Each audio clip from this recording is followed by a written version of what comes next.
سلامونه او درنښت پام وکړئ د دې ساعت خبرونو ته خو په سر کې هم د مهمو خبرونو سرټکي.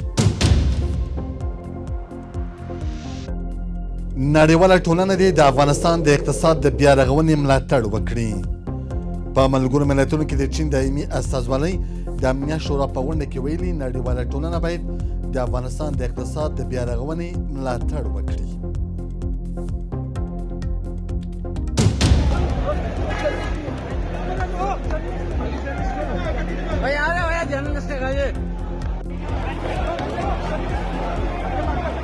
په پاکستان کې له یو خبریال سره د پولیسو بد چلند.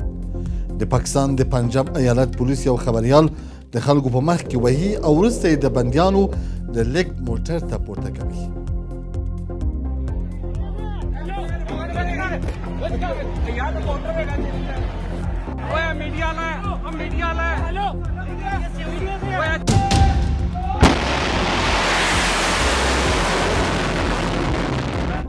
او خلیجي هیوادونو ته د ایران خبرداری. ایران خلیجي هیوادونو ته خبرداری ورکړی که امریکا یو ځل بیا پر ایران برید وکړي د دغو هیوادونو د انرژی زیربناوی به په نښه کړي. در شرایط بی‌اعتمادی با آمریکا مذاکره کردیم و اگر قرار هر رویکرد دیگری و هر در واقع مسیر دیگری مد نظر قرار بگیره همچنان باید مبتنی بر بی‌اعتمادی به آمریکا باید باشه. دا هم پوره خبرونه. په ملګرو ملتونو کې د چین دایمي استازولۍ شردافیر سانلی د امنیت شورا په غونډه کې ویلي نړیواله ټولنه باید د افغانستان د اقتصاد د بیا رغونې او د خلکو د ژوند د ښه والي ملاتړ وکړي څو د بې ثباتۍ عوامل راکم شي. سانلی د منځني اسیا له هیوادونو او سیمه ییزو سازمانونو په ځانګړي ډول د شانګهای د همکارۍ سازمان څخه وغوښتل چې د پولي اخوا امنیتي ننګونو د مخنیوي لپاره له افغانستان سره خپلې همکارۍ بیا پیاوړې کړي. هغه له افغانستان د اوسني چارواکو څخه هم وغوښتل چې د ترهګرۍ پر وړاندې په خپلو ژمنو عمل وکړي او د افغانستان له خاورې د ترهګرو ډلو د فعالیت مخه ونیسي. دا په داسې حال کې چې اسلامي امارت تل ټینګار کړی د افغانستان خاوره به د هیڅ هیواد پر ضد د کارولو اجازه ورنه کړل شي او له دې اړخه یې نړیوالې ټولنې ته ډاډ ورکړی دی.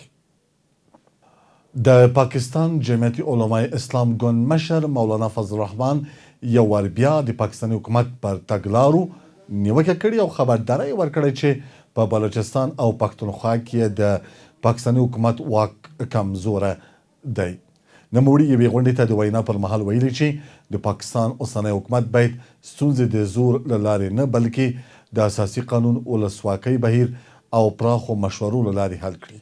مولانا فضل الرحمن همداراز ویلي چې د کشمیر د خلکو غږ باید واورېدل شي او د دوی پر وړاندې باید له زوره کار وانخیستل شي. مولانا فضل الرحمن تر دې مخکې هم د پاکستان اوسنی حکومت پر تګلارو توندې نیوکې کړې وي او د لارونوالو د ځپلو په اړه د پاکستاني پوځ اقدامات غندلي وه. تر دې مخکې د پښتونخوا ملي عوامي ګوند مشر محمود خان اڅکزي ویلي و چې د پاکستان اوسنی سیاسي نظام خپل مشروعیت بایللی او نور د دوام وړ نه دی. اڅکزي پر اوسنیو سیاسي وضعیت توندې نیوکې کړي او ویلي چې که هلته سیاسي وضعیت همداسې دوام وکړي نو د دغه هیواد ستونزې به لا پسې پراخې شي. پر ټولنیزو رسنیو خپره شوې یو ویډیو ښیي چې د پاکستان د پنجاب ایالت پولیسو یو خبریال د خلکو په مخ کې وهي او وروسته یې د بندیانو د لیږد موټر ته پورته کوي. په ویډیو کې لیدل کېږي چې ځینې کسان پولیسو ته وایي دا خبریال دی خو پولیس د هغوی خبرو ته پام نه کوي او نوموړی له ځان سره وړي. پاکستاني خبریالانو د ویډیو له خپرولو سره ویلي چې دغه خبریال وروسته له نیول کېدو خوشي شوی دی. د بشري حقونو او د رسنیو د ملاتړ یو شمېر ادارو د دې پیښې د هر اړخیزې او شفافې څېړنې غوښتنه کړې او ټینګار کړی چې د خبریالانو پر وړاندې د تاوتریخوالي امینین باید حساب ورکوونکي وګرځول شي. تر اوسه د پنجاب پولیسو د دې پیښې په اړه رسمي وضاحت نه دی ورکړی. د پاکستان تحریک انصاف په پیښور کې د خپل مشر عمران خان د بند درېیمې کلیزې په مناسبت غونډه کړې او د هغه د خوشي کېدو غوښتنه کړې ده. د پښتونخوا لپاره د پاکستان حکومت اعلی وزیر سهیل افریدي ویلي که غوښتنې یې ونه منل شي نو د سپټمبر په 20مه به اسلام آباد کې لارونه ترسره کړي. هغه غوښتنه کړې چې محکمه د عمران خان ته انصاف ورکړي، خوشي دې کړي او له هغه سره د لیدنو محدودیتونه دې ختم کړي. عمران خان له 2023 زیږدیز کال راهیسې د بېلابېلو قضیو له امله په اډالیا زندان کې بندي دی. نوموړی او تحریک انصاف ګوند دا قضیه سیاسي بولي، خو پاکستان حکومت وایي چې قانوني چارې په خپلواکه توګه ترسره کیږي. د کډوالو او بیرته راستنېدونکو چارو وزارت ویلي له 300 څخه ډیر افغان کډوال په پاکستان کې له زندانونو او بندخونو خوشي او هیواد ته راستنه شوي دي. دغه وزارت زیاته کړې راستنه شوي کسان د لیږد د امریتونو له نوملیکنې او د همکاریو بنسټونو مرستو ترلاسه کولو وروسته خپلو اصلي سیمو ته لیږدول شوي. له څو وروستیو میاشتو را په دې خوا په پاکستان کې ګڼ افغان کډوال د قانوني استوګنې د اسنادو د نه لرلو یا د کډوالۍ اړوند ستونزو له کبله نیول شوي او وروسته افغانستان ته راستنه کړل شوي دي. رویټرز خبري اژانس د باخبره سرچینو له قوله راپور ورکړی چې ایران خلیجي هیوادونو ته خبرداری ورکړی که امریکا یو ځل بیا پر ایران برید وکړي د دغو هیوادونو د انرژۍ زیربناوې به په نښه کړي. په ورته وخت کې واشنګټن پوسټ راپور ورکړی چې د امریکا د وسلو د زیرمو کمښت د ایران پر ضد د پراخو پوځي عملیاتو د ځنډېدو له عملونو څخه ګڼل کیږي. بلخوا د ایران ولسمشر مسعود پزشکیان د تیر کال د مرغومې میاشتې پیښې نه هیریدونکې بللې. همدارنګه ایراني چارواکي وایي له عمان سره یې د هرمز تنګي له لارې د بیړیو د خوندي تګ راتګ په اړه د بې هوکړې وروستی پړاو ته نږدې شوي دي.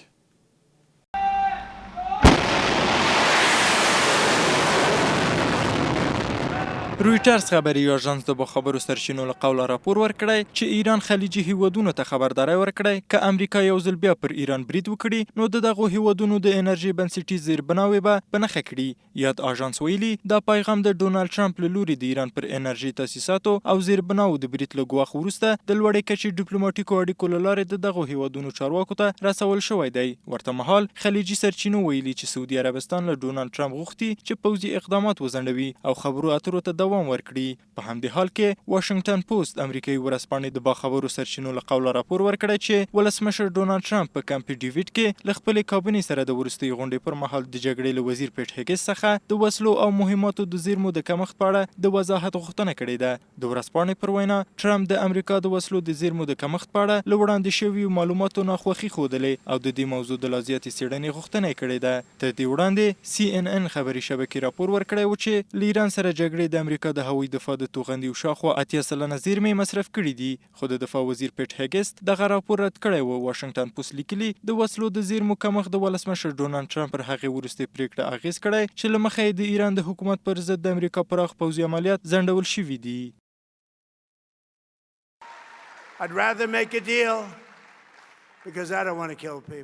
غوره ګڼم چې له ایران سره اختلافونه د ډیپلوماسۍ له لارې حل شي. زه دا غوره ګڼم چې یوې هوکړې ته ورسېږو، ځکه نه غواړم خلک ووژل شي. زه نه غواړم هیڅوک ووژل شي، خو ښایي په یوه پړاو کې دې کار ته اړ شو. خب حتی آمریکا بیاد بگه که بله ما بهترین مسیر همین مسیر تعامل و دیپلماسی است و آمریکا آماده است که برگرده به تعهدات خودش. آیا باز همین هم ضمانت هست؟ حتی اگر آمریکا بیاد اذعانم بکند که خب اون مسیری که در پیش گرفته شد مسیر اشتباه، حتی اذعان به اشتباه هم بکند، باز آیا این باید برای ما اطمینان خاطر فراهم بکنه؟ نه، ما واقعا برای ما نباید اطمینان خاطر فراهم بکنه. ما در شرایط بی‌اعتمادی با آمریکا مذاکره کردیم و اگر قرار هر رویکرد دیگری و هر در واقع مسیر دیگری مد نظر قرار بگیره همچنان باید مبتنی بر بی‌اعتمادی به آمریکا باید باشه. لدې سره سم په همدې حال کې د ایران ولسمشر مسعود پزشکیان ویلي د تیر کال د مرغومې یا جدي میاشتې پیښې هیڅکله د هېرېدو نه دي. هغه کسان چې له هیواد بهر ناست دي او ځانونه پوهان او رون اندې فکر کوي خو د وژل شویو شمېر 40 ښیي بې غیرته او وطن پلورونکي دي. به هیچ وجه آدم از ذهنش نمیتونه خارج کنه که جوانای ما یه تعداد زیادشون فوت کردن، شهید شدن، یه تعدادشون صدمه دیدن، یه تعدادشون یه سری اعضای خودشون رو از دست دادن. شما نگاه کنید این آدمایی که تو خارج نشستن، بعد خودشون دلسوز، خودشون عالم و گاهن هم قیافه های چنان در حقیقت روشنفکر و دانشمندی نشون میدن که آدم خیال میکنه دیگه واقعا اینجوریه. یه عدد 3000 رقمی رو 40,000 گفتن و بعد مردم رو به تحریک وادار کردن. این نشون میده اینا چقدر نامرد و وطن فروشن. دا په داسې حال کې ده چې ایراني چارواکو ویلي د هرمز تنګي له لارې د بیړیو د خوندي تګ راتګ لپاره یې له عمان سره د یوې لارې په اړه هوکړه کړې ده. د ایران د بهرنیو چارو وزارت ویاند اسماعیل بقایي ویلي چې دغه هوکړه اوس خپلو وروستیو پړاوونو ته رسېدلې ده. د ایران د ایرنا خبري اژانس د راپور له مخې بقایي ویلي چې د ایران او عمان ترمنځ دوه اړخیز تفاهم یوازې د هرمز تنګي له لارې د خوندي تګ راتګ تضمین نشي کولی، ځکه د هغه پر وینا د سیمې امنیتي وضعیت لا هم د امریکا له روانې محاصرې او د ایران د ګټو پر ضد له نورو تهاجمي ګواښونو او اقداماتو سره تړاو لري. له پیښو سره مبارزې ادارې د چټک لټون ژغورنې تخنیکي ټیمونو جوړ تجهیز او چمتو کړی دي. یا د ادارې ویلي دغه ټیمونه د پیښو پر وړاندې د چمتووالي کچې لوړولو، د هیوادوالو لپاره د خوندیتوب رامنځته کول او په بیړنیو حالاتو کې د چټکو اغیزناکو او مسلکي ځواب وینې د وړاندې کولو په موخه جوړ کړی دی. بسم الله الرحمن الرحیم. له پیښو سره د مبارزې امادګۍ ادارې د پیښو پر وړاندې د چمتووالي کچې د لوړولو، د هیوادوالو لپاره د خوندیتوب رامنځته کولو او په بیړنیو حالاتو کې د چټکو اغیزناکو او مسلکي ځوابونو د وړاندې کولو په موخه یو شمېر عملیاتي او تخنیکي ټیمونه جوړ، تجهیز او فعالیت ته چمتو کړي دي.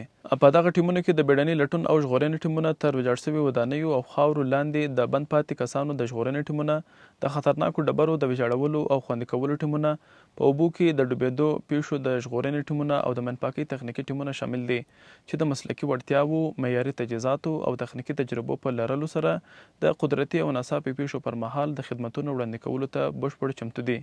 له پیښو سره د مبارزې امادګۍ اداره له ټولو هیوادوالو څخه په درنښت غوښتنه کوي چې کله هر ډول بیړنۍ پیښې لکه د خطرناکو ډبرو ګواښ، د ودانیو نړېدل، تر خاورو لاندې د خلکو بند پاتې کېدل، د ماینونو او ناچاته توکو ګواښ او یا هم له ورته نورو پیښو سره مخ کېږي، نو د ادارې د اړیکو له رسمي شمیرو سره دې اړیکه ونیسي ترڅو اړینې بیړنۍ تخنیکي او خوندي کوونکې چارې په لنډ ممکن وخت کې ترسره سي.